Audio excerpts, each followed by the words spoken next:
Life is a highway, so they say, and in Broken Arrow, the upcoming Modern Warfare RTS from Steel, Balalaika, and Slytherin, it's a highway littered with exploded BMD fighting vehicles that I just took out with a heavy armored advance, before getting caught out by an AT attack on my flanks.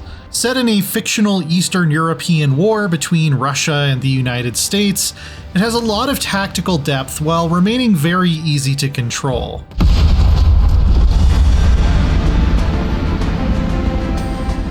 The scenario is a bit cloudy from the couple of missions I played. I spent half the time driving an American dignitary around a joint Baltic states base in a tutorial mission, with the snarky implication that he only really cares about selling more tanks and planes.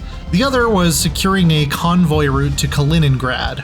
There's not a lot of time wasted on the details of, say, why such a conflict wouldn't immediately go nuclear, or what sparked it in the first place, for that matter. That's not really the focus. This is one for the Fulda Gap fans. If you've ever played games like Steel Division, you'll find a lot of familiar mechanics here. Infantry, vehicles, aircraft, and support weapons are called in using a ticking income of requisition you get from holding control points, and reinforcements will spawn at specific bases before moving out to their final destination.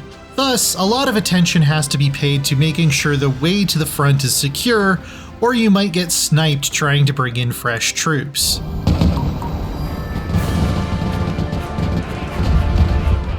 One thing I was immediately impressed by is how easy to control everything is in Broken Arrow. Units are very responsive to my commands to charge or fall back, even when I'm panic clicking to try to fight my way out of an ambush.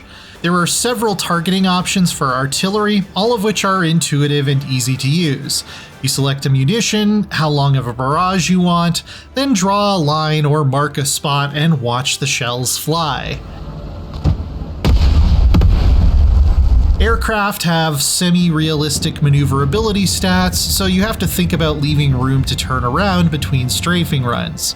The Russian faction also has drones, but they weren't available to me in either of the missions I got to play, both as the US, so it's hard to tell what their role will be. I'm particularly interested in the details there, since I've played a lot of modern war RTSs set in the War on Terror era, and drone warfare is one of the major factors that could take a game about our present moment and set it apart from those familiar tactical paradigms.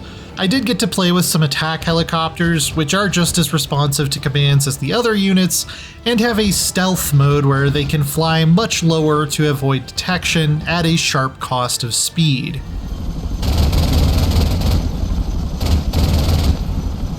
Support units in Broken Arrow are modeled by cargo trucks that can carry a variable amount of supplies, depending on if you just need to deploy a quick top-up to a problem spot or create a dedicated supply base after your tanks got really beat up in a head-on scrape.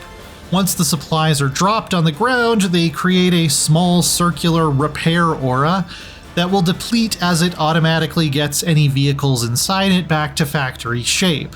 This is a little bit of an arcadey abstraction, but it's not one I really minded much.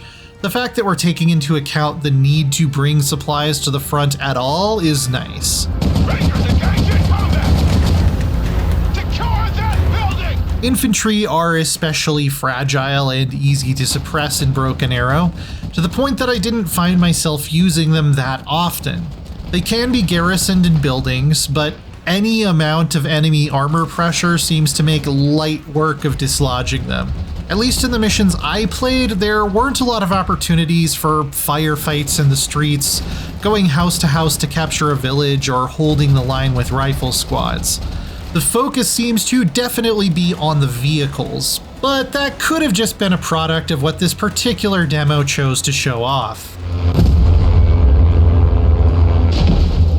There is a fairly detailed line of sight system that adds a lot of tactical depth.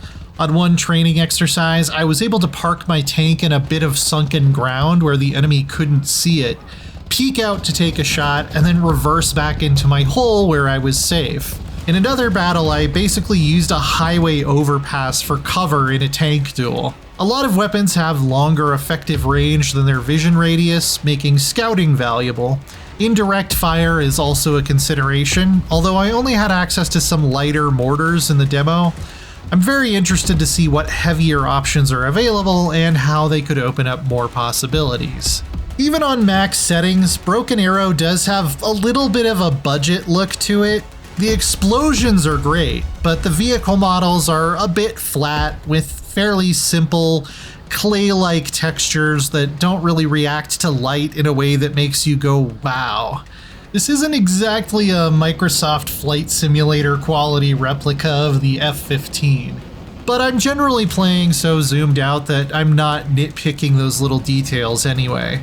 From what little I've seen of Broken Arrow, I'm quite interested in finding out what the rest of its campaign, its multiplayer modes, and army builder will add to its snappy, easy-to-command RTS battles. We'll be able to take the full version for a ride this June. For more, don't miss our recent hands-on previews of Elden Ring Night Rain and Sonic Racing Cross Worlds. And for everything else in the world of gaming, stick with IGN.